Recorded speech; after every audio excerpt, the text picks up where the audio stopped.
Looking for love and dating apps and DMs. Looking for love and nothing is sticking. Seeing red flags, getting catfished. What's up? Gotta do now that I found two gals and that'll help me. I just can't wait to get adjacent to you. Looking for love. Well, welcome back, y'all. We are with our lovely friend, Laura McFarlane. We are so excited. We had a time where we were discussing her updates with her dating, and we've talked a lot about the F's of relationships. All the F's. All the F's. Oh, yeah. Fuck And this, so- fuck that, and fuck this. So we are going through the rest of the F's, and we want to get started. So, Laura, we left off, I think it was it friends, family? Or we had gone through, and I don't know the order, but we had gone through, like, I believe, family, fun, faith, friends, food, fitness, and then we left the rest for today. Right. We decided we couldn't cover all the other F's in 5 minutes, I believe. We're glad you're here with us again. You are obviously one of our favorite guests. So let's get to it. Where are we on our F list? The question is kind of, should we do should we save the funnest one for last or hit it first? Oh, well, that's up to you. But Jody is in the middle of cleaning, so let's start with cleanliness. All right. Maybe we should aim to do all the ones that were remaining first, and then like halfway through switch to the fun one. Okay. And then everybody will be waiting for.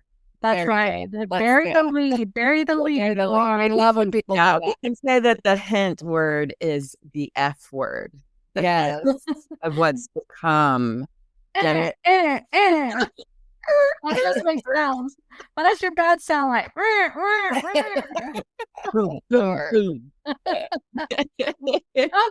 Oh God! Oh God! Oh Lord. I thought you were in church. Okay.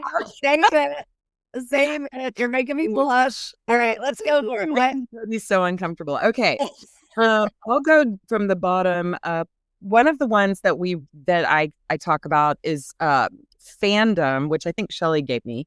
Fandom or addiction. What are you a fan of? What are you addicted to?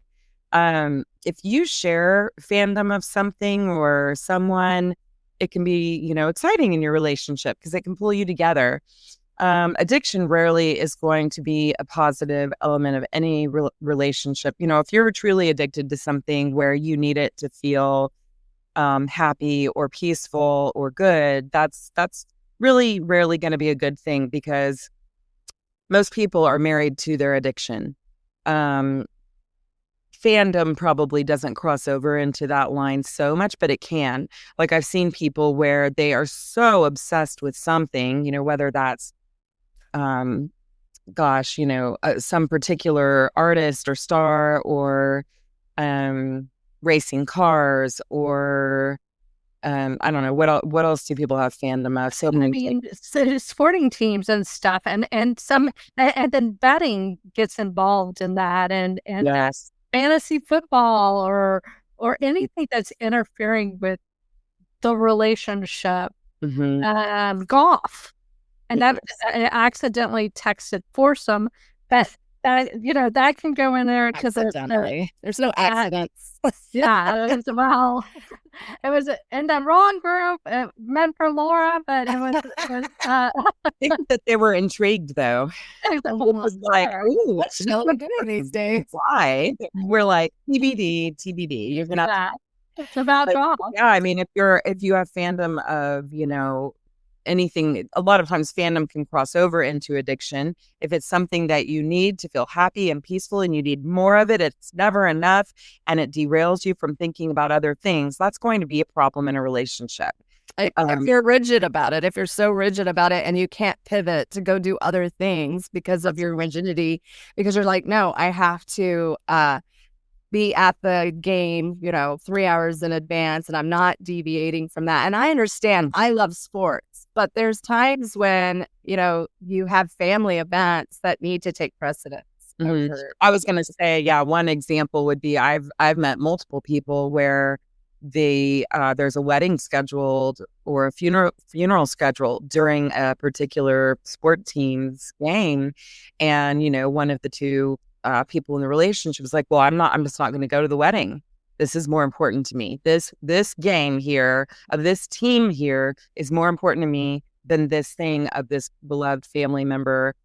I think that's a real problem. I think if you can't walk away from something when there's something else going on that really in a relationship should take precedence, I think you've got a serious problem, and it tends to cause a lot of pain within that family. And, a lot of times the things that we're fans of are wonderful and contribute to our lives. But when it crosses over into that toxic addiction zone, anything that's pulling your attention and your time and your energy and your money away from the people you love, you better keep an eye on it. Also, Laura, if you are such a fan of something and it affects your mood, and then people are walking on eggshells around you because your team lost, or you lost something, or you can't go and get your fix, and everybody is sitting on, how is this person going to react if their team doesn't win? Are they going to be like insufferable? Like, that could be too much. Or I've known people who have to leave the house because their spouse is so ridiculous about their interactions with their sports team. Here they are sitting on a sofa by themselves, yelling, screaming, cussing, throwing things. It really is very toxic, and nobody wants to be around you, when you're acting that way. And it's just not a good thing. And, going back to like actual addiction, if you're addicted to, alcohol, drugs, sex, gambling, really, porn. Oh my gosh, porn is a whole nother thing, because when you get into the porn zone, you're talking about something that tends to wreck healthy sexual interactions. And that porn zone, lots and lots of people use it. Lots and lots of people, have an okay balance with it. Maybe they enjoy it, but when it starts replacing your actual intimacy with an actual human being, or it starts derailing your mind into thinking that normal sexual reactions or sexual interactions are involve some things that are very unusually out there, or the fetishy, the perfect body. Oh, I'm into ears, and your wife's like, oh, don't touch my ear, I don't like that.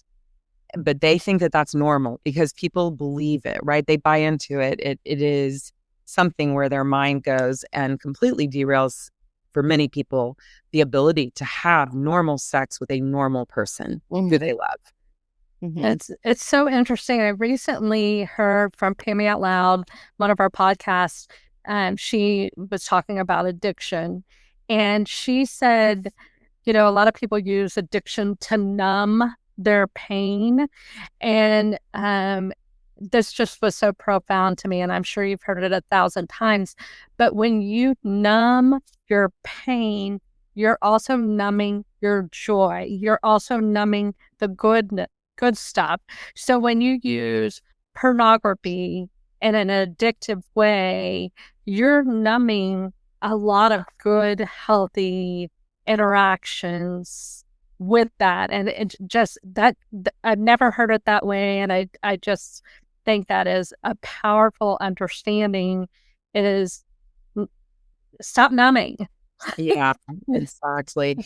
And that's, if we wanted to do that as a segue, jumping into the fighting F zone, I put a lot of words with the zone: fighting, fears, failures, fairness, forgiveness, fixers. If we take the numbing thing, all of us at a certain age have been through things that are hard or that are very stressful.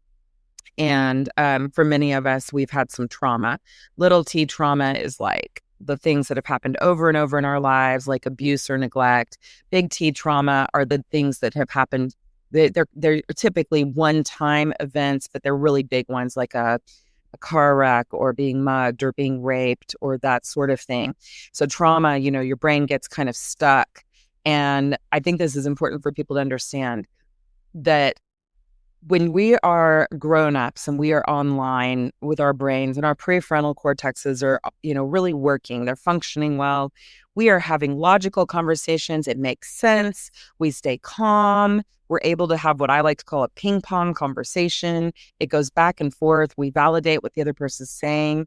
We try to respond without being ugly, no cussing, no screaming, no insults, like below the belt commentary, no name calling. When that stuff gets revved up, you're talking about being in trauma, you're offline. Your prefrontal cortex isn't working anymore. You're back in your amygdala, your limbic system. And then fighting gets really, really nasty.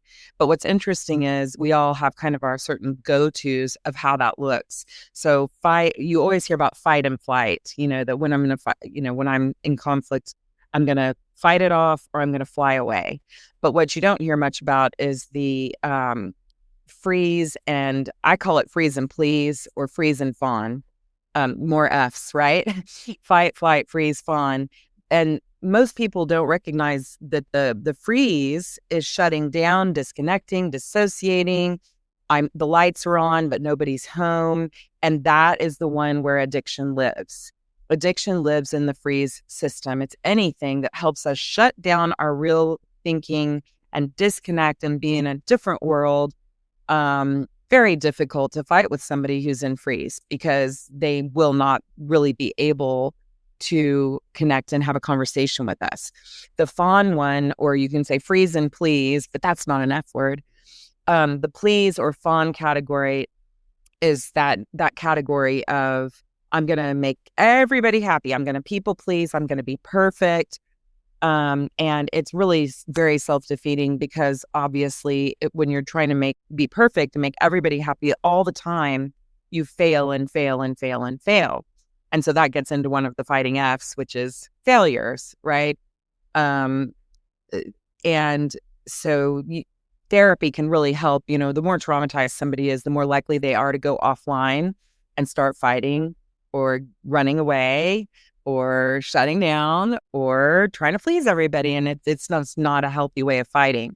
So if you are in a relationship with someone who fights that way, you need to be aware that they need some support to heal themselves and to learn coping mechanisms, to learn to self-regulate and self-soothe. And, there's a lot of value in learning breath work, praying, stepping away from a fight and saying, hey, like, I'm not abandoning you here, but let's both cool down and talk again when things settle so that we can actually have a real conversation about this thing that's going on. So do y'all... I totally agree with you. And, but I think with fighting, you have to learn how to fight fair. And I definitely have a fawn reaction to things when I'm in a conflict. I tend to over please. I also escape. I'm a fleer. I'll run away from it. But I tend to just try to keep things as copacetic. And so then I just will avoid conflict. So I think there's time when you have to just learn how to fight those fights in a fair way. And not add to other people's traumas, other people's little T's or big T's. And then when you're in that fight, flight, freeze, fawn stage, your brain is just being smothered in that cortisol. It's not good for your brain. It's especially when you're younger and you're learning how to do relationships. Learn how to fight fairly and doing those therapies like you're doing with people. And if you have not been in a family that learned to fight fair, it might be a good idea for you to go and get how do I fight fair? So that was one of our first marriage situations is I came in as a Sylvie and I was like throwing shit and yelling and screaming. And Adrian was like, "Why'd you break that? I don't understand." And So chill. he's so chill. He was like, "Let's talk it out, whatever." Oh, what are we doing, Shelly? Yeah, let's just have a conversation about that. Isn't that cool? I had no idea. I was shocked. I was like, what? And I started to question how he felt about me because he didn't have the big reaction. Oh yeah. And then he goes into the cave when he's having a thing, and then 2 or 3 days later we finally get to have the conversation. But learning our techniques and learning that the screaming and yelling and was not helpful or successful was a huge journey for me. And so I think that is I do like to this day, I'm very direct when there's an issue, which a lot of people do not enjoy. But I'm like, hey, you got a problem? Let's hammer it out. I'm not gonna end a relationship because there's an issue. Let's find a solution for both of us. Yes. And I think that that's, it's so important, the element of compromise, right? Like, here's the thing, you want what you want, they want what they want. And really, it's not just want, it's also needs. Yes. And our wants and needs aren't going to always get met, and nor are theirs. But there's a big difference in being direct and being nasty. When we are direct and we say what we actually mean and what we actually think, some people don't like it. And some people are going to not like, especially if in the past you have been cautious and not set boundaries with people. When you start setting boundaries and saying, hey, like, this thing that you're doing here, it's not okay with me, and moving forward, blah, blah, blah. Or if you were to say, let's say they're screaming and yelling and cursing, and you say to them, I'm actually not okay with you screaming at me and cussing at me, so I'm going to go ahead and leave. And when you're ready to talk about this, you let me know. But I'm not going to talk to you when you treat me this way. Oh boy. That's a whole nother podcast. If we want to talk about fighting, we could talk about fighting for easily. But yes, what you're talking about is learning to fight fair. That, how are you fair? And forgiveness, look at forgiveness. When you've had a fight with somebody over something or a conflict with someone, there are a lot of people who hold grudges.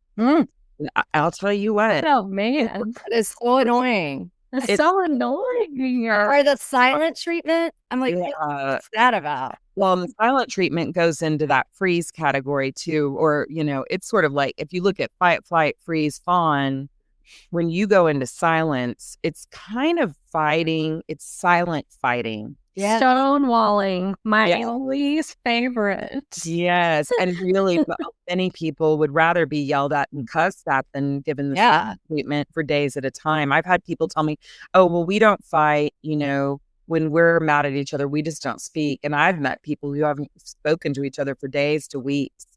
And it's like, well, that's super healthy. Like, way to go, so that's not the way either, right? And being able to sit down and have a real conversation.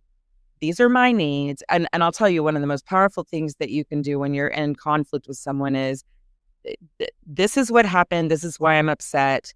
And then the other person to say, this is what I hear you saying.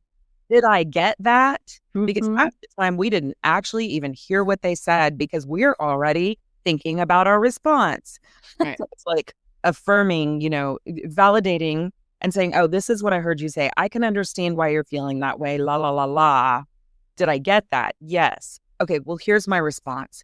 I did that because blah, blah, blah, blah. And then having him say, this is what I heard your response. In your response, this is what I heard. Did I get that? I mean, it is life-changing. If a couple can learn to speak, listen, affirm what you've heard, then respond, speak, listen, and most people were never taught that. Right. If you know how to do that, you have probably either learned that by somebody who did you that way, or you've been in therapy. Either way is great, but what's not great is unfair fighting, below the belt comments, yelling, screaming, cussing, name calling, taking something is going to really tick them off and pulling it up. A lot of people keep track of fights and they'll say, well, I wouldn't have done A if you hadn't done B. Oh, I know. Digging up old skeletons. There should be like, we've resolved this. Can we move on? I also heard this somewhere, I don't remember, but they said silent treatments can be just as damaging physically to people who are having the silent treatment done to as a physical attack on their bodies, because they feel unwanted, like that they don't matter, and they want to do anything just to stop that deafening silent treatment. So Jody, they're staying in fight or flight or freeze or fawn until there's resolution. Yes. Yeah. And No, so that they feel one of the deepest pains is to feel rejected or abandoned. Yes. Yes. When you give someone the silent treatment, you're literally giving them a sense of rejection and abandonment indefinitely. And they have no power over it, right? Yeah. It's incredibly painful. And it creates its own trauma system, if you have rejection and abandonment issues already, which many of us do. Yeah, for sure. Well, and Adrian is one to go into the cave. And originally that felt like a silent treatment. But that I had to learn is that's how he recovers and processes. He processes. And so I need to give him that space. But it was a learning journey for us. Yeah. Can I go back to the therapy terms of, I hear what you said, and this is how I understood it. That has been, we as a family have been in therapy for over a decade, and that has become condescending. People feel like it's condescending, and I'm like, wait a second, how else can we do this? I'm not trying to therapize our relationship, but I want you to understand how I'm processing it. Yes. And so, do you have any tips for that, Laura? Yes, because what I would call that is weaponized therapy. Weaponized therapy is taking something you've learned in therapy and then trying to use it against the person that you're in conflict with or having issues with. Anything can be turned into a weapon, and definitely therapy is not immune from that. But yes, I think that usually if something like that is getting turned into a weapon, it's because of tone. It's the tone of it. Instead of saying, okay, I think you're saying that you're needing some time off this weekend, as opposed to saying, so I hear you saying you need time off this weekend. Yeah. Again. Yeah, shutting up. And it's like, okay. So I think, at that point, you've got to shift the technique you're using, because that technique is no longer therapeutic. That technique is now being used as a weapon. Yeah. So taking those words out, and maybe instead of saying, I hear you saying, blah, blah, blah, maybe those words kind of get a kibosh. It's like, okay, we are going to agree that we no longer say those words. And you can switch to, just saying, are you needing time off this weekend? Are you needing time off this weekend? And again. And right, because even if you remove those words, if the tone is, oh, so you need more time off because you didn't get it off the last 2 weeks. Well, then you're still not fighting in a healthy, fair way. Right. Perfectly okay to say, I'm really struggling because I feel like you're asking for time off this weekend. And I gave you some on Friday and I haven't had any time off. Is there a way we could create some balance? Like, I think I'm needing some time off as well. Maybe we could take turns. Right? You want the tone to be, how can I meet your needs and how can you meet my needs? Right. How can we compromise this? Yes, it should always, and compromise and equality and benefit of the doubt. And if you aren't feeling, it's not realistic to feel tender and kind to your partner all the time. That's not realistic. What is a general benefit of the doubt and a general sense of your well-being matters to me. Yes. You matter to me. You matter. You should feel like you matter to your and you should work to make them feel like they matter to you. And if you are at a point in your relationship with somebody that you don't feel like they matter and you don't think their needs or their desires matter, you are in deeper trouble than you realize, and you need to be in therapy right now. Most couples wait 6 to 7 years to get the help they need. And for many people, it's too late. And it's often after somebody has threatened divorce. Wow. And what do they say? If a woman is threatening divorce, she's been done for a while. So you probably should have started 6 years ago working on these things. Exactly. And it doesn't mean that if you have waited years to get the help you need that you can't repair, because you can. Totally. But honestly, it takes both people working really hard. And I don't think a lot of people understand what like affair or divorce recovery or separation recovery. I don't think people really understand the amount of work it takes. You're talking about massive changes in how you think, how you behave, how you show up. One of the best things you can say if somebody, the last word on my F's with fighting is fixer. A lot of us try to fix the other person or fix what's going on. You can't fix it by yourself. I can't be one fixer. Yeah. No. And you really have to be kind of these mutual fixers that are coming in and going, oh, like, we need to fix this. We have a mountain to climb here. We are a team. And really, a lot of times the issue is we need to fix ourselves. If we focus on ourselves and we fix ourselves and we work on our joy and our peace and our self-regulation, our self-care, our boundaries, our coping skills, the relationship will change. If I'm trying to fix you, I'm in big trouble. I can't control you. That's my job. Right. Can I be part of a system that creates peace and joy and harmony? Hey, yes. But I can't fix another person. No. That's their job. That's not my job.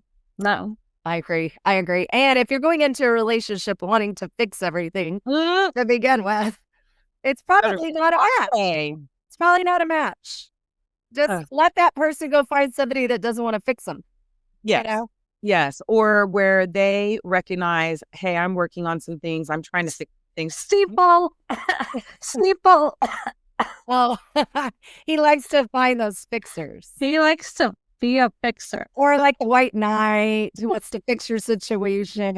And then you keep falling into new situations. It's like, no. And as long as we're, always looking to fix somebody else, our relationships will continue to have often repetitive issues that are going to come up over and over, because if we're not fixing ourselves, it's that old, the definition of insanity is, doing the same thing the same way over and over, and you keep hoping and expecting a different result. Yeah, that's not going to happen. I have probably said that like 20,000 times in the last 10 years. Yeah. Have you really? Yes. And if you're so busy fixing other people, then you're not thinking about what you need to work on a lot of times, like you're just like, oh, well, if I could just get them to this level, then we're going to be fine. It's like, we all have our own things that we need to work on. And they might not really want to change. Maybe they're happy with. Yeah, I think that's the idea. And when you're dating, when we're not talking about like a marriage, but like you're just starting to date, if you go into a dating situation and you go in from the get-go thinking, oh, I'm going to do what I need to do to change this person, if I can do this, then, they'll be the perfect partner. Well, that's just ridiculous. That's not what's going to happen. Especially the older we get, the more sort of stuck in our ways we become. That doesn't mean we can't change. But man, if you meet somebody and you're trying to change 50,000 different things, you cannot change them. And a lot of them don't want to change. Now, if somebody's saying, I want to change how I think, I want to change how I behave. Can you be, an important part of that equation and help them change, support their change, inspire their change? Yes. If you're with a partner who wants to quit drinking, you better get the alcohol out of your house and quit ordering it at dinner. Don't insult them because they're drinking again, yet you're the one who brought the bottle home and you're the one who ordered the wine at dinner. But they're like, well, you're just never going to quit drinking. Well, then suit up and show up. Yeah. Do your part. It's hard. This is hard stuff. What about fixed thinking? Just people that are stuck in their way of thinking is that, here it's your problem, it's you, it's instead of going, let me work on me. Yeah. Yes, let me work on me. And my fixed thinking is really what that is if I, as a counselor, am working with somebody and it's always everyone else's fault, usually you're looking at a personality disorder issue, because most of my clients that come in, they come in and say, I did this, I did that, I want to improve this, that, or the other. And I can work with them a lot. It's called egosyntonic issues, or ego dystonic issues, because the way that things are going, it's not the way they would like things to be going. So they want to change themselves.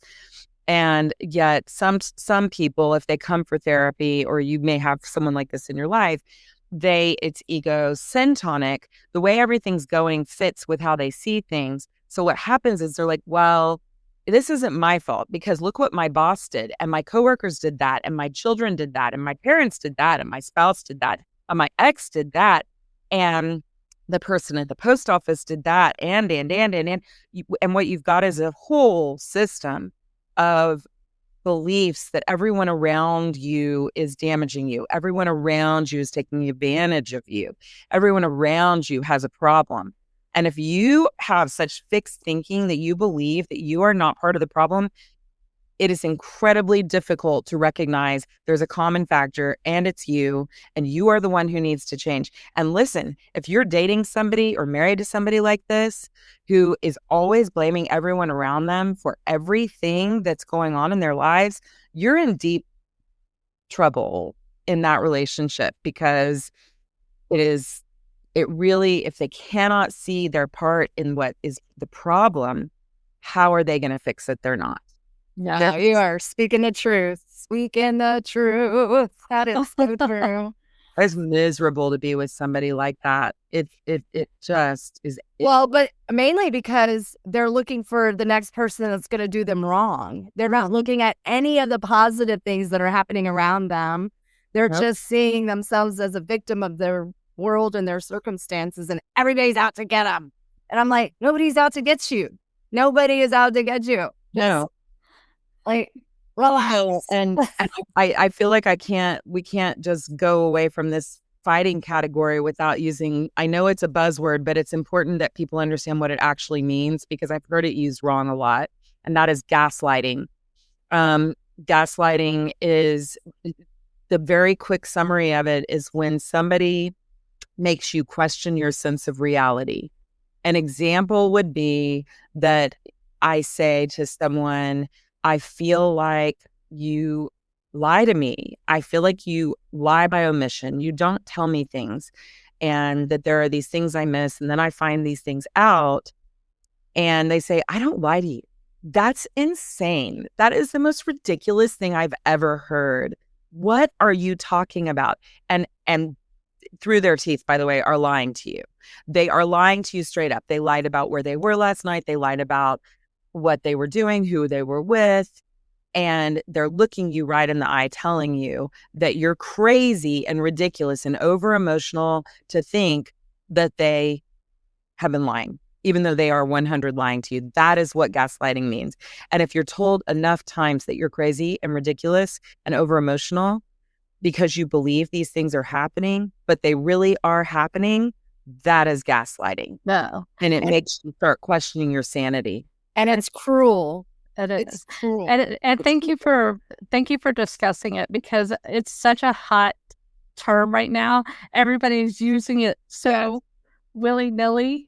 And it wasn't wrong. They're using it wrong. Oh my gosh, you're gaslighting me right now. And I'll be like, no, they're just being a jerk. Like, or they're just telling a lie. I just said good morning. That's not gaslighting. No. Or they like I went through as an adult, I don't know why, I went through a lying phase. I've It was really stupid lying. It's stupid lying. Like, I went to this book club and I hadn't read the book, but and Shelly had read it and she had told me about it. And she was like, they were like, oh, and I said, that is a great book. And they were like, did you read it? I said, yes. And I had it. Like, oh, And then I was like, that's why not am I lying? But she immediately told everybody she lied about it. Yeah, I was like, She I'm was just following my sister did. Why did I lie? I don't know. I would do these like weird lies. Yeah. Somebody'd be like, did you have dinner? And I'd be like, no, but I had. And then I would just eat twice. I don't know. I was just in this weird lying phase. I think I turned like 42 and then I was just a big liar. But it wasn't gaslighting because I wasn't trying to convince them that they were wrong. I just wanted to lie about dumb stuff. Now I don't lie. I just like, whatever. Yeah, who cares? I mean, because I was going to say, usually lies like that, we just feel like insecure. And we're trying to like please people. Absolutely. Thing, right? So it's like, oh, like we were all about to eat. Do you want to eat? And you see that they've put a plate in front of you and it's almost like a panic, like, oh yeah, I want to eat. I haven't eaten yet. Yeah. You're trying to please them. You're trying to make them happy. And they would have been perfectly fine if you hadn't eaten. Yeah. But in the moment of insecurity, you feel like impulsively, like you need to say, yes, I haven't eaten. I would love to eat. Even though you like feel sick and you're overfull of it. Oh, yeah. Well, anyway, so there is a difference. Gaslighting is when you're trying to convince the other person that they're nuts. Yeah. That they have no sense of reality, that they're delusional. Yes. They're basically just pointing out exactly what you're doing, but you don't want to own up to what you've done. Yeah. Because you're trying to pull the wool over their eyes to manipulate them. That is a very big difference. Manipulation. And it is trying to convince somebody that they're wrong when they are right. Yes. And you know they're right. And you gaslight them. And no, it's terrible. Terrible. Yeah. We'll call it fucking gaslighting. Okay, it's in the book. FGL. Terrible. But yeah, okay. I know I don't want us to run out of time. So I know that are less important first, and then we're gonna go to the biggie. Fashion and freshen. Fashion and freshen. Does this matter in dating? Does this matter in relationships? I would say for some, not very much. No, if you don't really care about your fashion sense and you don't care if your person you're in love with has a fashion sense, then this is a non-issue. It's not a deal killer for you. Freshen. Some people don't bathe a lot. Some people don't wash their hair. Some people don't keep their nails clean. And some people, that doesn't bother them. Now, other people, let's talk about the other people who are fashion forward, or at the very least, freshen forward. They want to be with somebody who is clean, who smells good, who wears deodorant, perfume, who fixes their hair, maybe who wears jewelry, who wears clothing that looks like it's not from the late 1900s. No hate. But there are some people that I have seen people break up over fashion, over, why don't you fix your hair and why don't you, get your nails done? Why don't you wear high heels when we go on a date?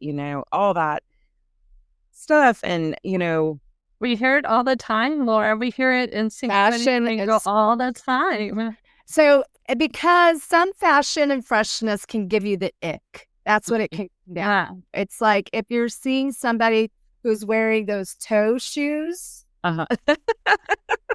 like to work. We had this one principal that wore toe shoes to work with his slacks. And I was like, what's going on? What are we doing here? And he was a lovely man. I would not have dated him or married him. I was not attracted to that. But that fashion sense just showed me a level of, there's other things that I'm not going to be attracted to. Not that we were either on the market, but I'm just saying, like, fashion is important and cleanliness and freshening is important for some people. Other people, like, you can wear mommy jeans all day and they're like, that, I don't care. I'm not into the fashion. Well, and Joel Wyatt told us that there's a whole group that are onions and they like smelling like onions and they're down for for all I didn't we're like all, it. we're all making a face. I like to say I'm homeless chic. Like I'm one step above a homeless person in my fashion, and because I showered, and so that's it's I'll have to edit all that out, but that is my go-to homeless chic. And Jody and I are like, hey, let's meet at Matt's. Well, how are you dressed? I'm homeless chic. Yeah. And guess what? You know what? And to each their own. And again, I think what's important with dating and, fashion freshness is that it's a match. Because if I'm somebody who loves fashion, I want to look nice. I want to have my jewelry. I want clean hair, and I dye it, to cover up my gray, and I get my nails done, and, head to toe. I think a lot about being clean and looking modern. And I'm dating somebody, if I'm dating somebody who doesn't shower, they smell bad, they don't brush their hair, They're wearing toe shoes. Maybe they're wearing old clothes that have holes in them. Or for me, it would be an ick if somebody was wearing clothes that are too small, that are real tight on them. I do not like that. Mediums. I don't want to see all that. And that's just me, But if you think you're going to change somebody and you're going to make them suddenly want to start showering and getting in nicer clothes. Now, I have had many friends give their now husbands or their serious boyfriends fashion makeovers. And as long as your man is okay with a fashion makeover, it can be quite effective. Yeah. But if they're like, no, I love my parachute pants and my too short shirts that show all the rolls, then you're in trouble. That goes back to the fixer, right? Yeah. Yes. And Jody and I, our passive aggressiveness is we just take the stuff we don't like to Goodwill. Yeah. There you go. Yeah. There's a resolution, ladies. It just disappears. It just it's magic. Poof, it's gone. I don't know where it went. And then the next day that they can't find it, you say, oh, well, let's go buy you some new pants. Yeah, exactly. I don't think anybody in their 50s needs to be wearing a tank top. No. Oh, sorry. Sorry, guys. Okay. That's just an ick for you. It's an ick. And you might just say, like, I'm not going to date guys that wear tank tops. That's right. That's right. You get to choose. Exactly. I feel that we need to go to another category. Yes. Because we have like 15 minutes. The last three, they probably each need their own podcast, but I know. I can just hit on the main things about each one. And if we want to dive into one or more of them, we can do more. Right. But I'm going to start with finances because I think it's probably easier than you. Finances cause an incredible amount of conflict in relationships. One of the biggest things that I've seen is where you have a spender and a saver. There often is a lot of disharmony because one's always trying to save and one's always trying to spend, and the one who's trying to spend is always in trouble with the saver, and the one who's the saver looks like the bad guy, and the one who wants to spend is begging them, come on. And so, as long as there's some moderation in the spending and saving, I think a lot of people can deal with, there's the spectrum of being a spender or saver. But where you've got somebody who is a big time saver, they are going to be irritated and frustrated by everything that person spends. And where someone is a big spender, they are going to be resentful every time they are told you can't buy it. And so communication becomes incredibly important because if you got two savers, it's great because it's like, go. We're saving. And they're like-minded, right? If you got two spenders, they're having a good old time till it runs out. And then when it runs out, as long as they don't blame the other person, they're like, man, we really need to save some money. So like people on the outer spectrum, as long as they are in line with each other and not blaming each other for anything, fantastic. It's really just where you've got a spender and a saver, and the farther apart they are on that, the harder it is for them to get along. And it creates a lot of resentment over time. Well, and then it can move into, if you have one that is using it to control the other, it can become financial abuse. That's in right. either way, where there's somebody that's taking your money or taking the money and spending it and not letting, you have a decision power in that, or someone who's hoarding all the money and not allowing you to spend to the point where you can't feed your family or something. Yes. Yes. It's extreme, right? And when it gets to that extreme zone, Laura, I have to say this because I feel like our generation, our families didn't really talk about finances a lot when we were growing up. I think it is such a critical conversation for families to have conversations about finances. I have some friends that have shared that they have like a husband and a wife. They have a quarterly meeting. They get a hotel. They have a board meeting. And actually treat it like a business and talk about their finances. And then they go have a nice dinner and enjoy a sexy night.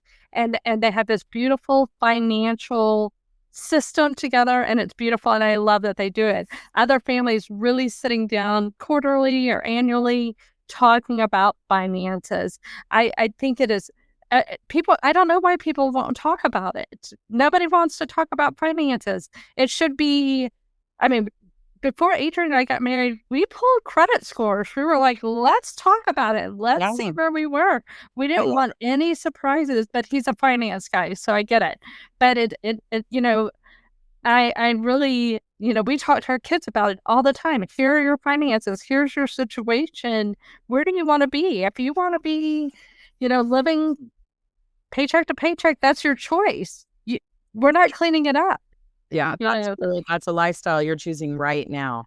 I think a lot of times, I'm speaking for myself, the reason that finances can be very difficult is past traumas with finances. If you had scarcity or poverty issues growing up, or if you felt like you didn't know if bills were going to be paid, it can cause you a lot of anxiety. So learning to work through that anxiety, have a partner that you trust to help you through that anxiety, get some therapy, get whatever you need to help you through that. I think that's really valuable. So I think a lot of avoidance is because of past traumas. Agreed. And that's why I married who I married, is because we had a bunch of past traumas. I wanted stability. I wanted financial somewhat security. And it was like, this is a priority.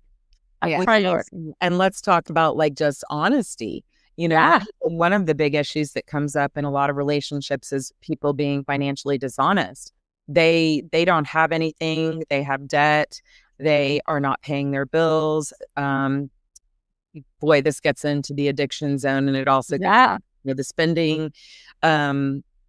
If you are betraying, financial betrayal is very real. You're not telling your person who you are in a relationship with, maybe you're going to marry them or you're married and you've done something. I have seen people where their spouse spent their savings without discussing it. I have seen situations where the spouse later learns a whole lot of information. So things like, hey, before we get married, I have nothing to hide. Let's pull our credit reports. Let's do a background search on each other. Let's show each other IRS transcripts. I want to know everything we're dealing with, because if you have shown each other that stuff, that documentation, then there is a level of honesty in your relationship. And the other thing that I've seen is I've seen who have been together in serious relationships, even living together, who have no plan whatsoever about what they're going to do. When I say, oh, okay, tell me what y'all's plan is. What is your vision now that you're going to live together? Who's going to pay what bill? And if one of you were to get injured or to die, what is the plan? And especially in blended families where you've got children on one or both. What is your estate plan? When you die, what is going to happen to you? What is going to happen to me? What is going to happen to our children, my children, your children? And to not have discussed any of that, not have any kind of financial plan in place, that is bonkers. And there are a lot of people who haven't even discussed who's going to pay the utility bill, much less discuss what's going to happen if something goes wrong. Agreed. I agree. John tells me that I'm a 1,000 tiny cuts when it comes to spending. I never go out and buy like a giant Louis Vuitton or a really expensive item, but it's like 1,000 tiny cuts, he calls it. I'm like, okay, I'm going to work on it. Sorry. Yeah. And if you don't, again, if It causes problems. it's just the way it is. So, finances are one of the top reasons that people will end up divorced. Agreed. And if you don't have a plan to save and you don't have a vision and you haven't discussed it, I can assure you it's going to be a problem unless somebody just happens to be like independently wealthy and have some filthy amount of money that no matter what you do, you're fine. Even then, they're probably protecting it for their future, and so don't bank on that. That is, a lot of those are locked into trust that you're not accessing. No. So I have seen people where to save them so that they can save some money, where one or the other spouse, I'm not going to lie, it's usually the woman, is put on an allowance, and some people are like, "Oh my gosh, you can't put your spouse on an allowance." And I'm like, well, hold on. If she can't stop spending or he can't stop spending, and we don't have enough money to pay our bills, and we don't have enough money to save for a vacation this coming summer, is an allowance wrong? no. What if the person being put on the allowance understands they need an allowance? What if they spend any amount of money available to them and they agree, okay, I'll only spend $500 a month instead of $5,000 a month? Then it's not cruelty. No, I don't. I think it's smart. I think if it's discussed and not used again as a way to control a person, then yes, I think it's fine. Because I've seen situations where the allowance is unreasonable. It's like let's say a wealthy family situation, and the person isn't being given enough money to, for instance, get groceries or go to a doctor. That's not right. That is not okay. That's not okay. Financial abuse. Right. Yes, I agree with you. Okay. Do we have time for one more F?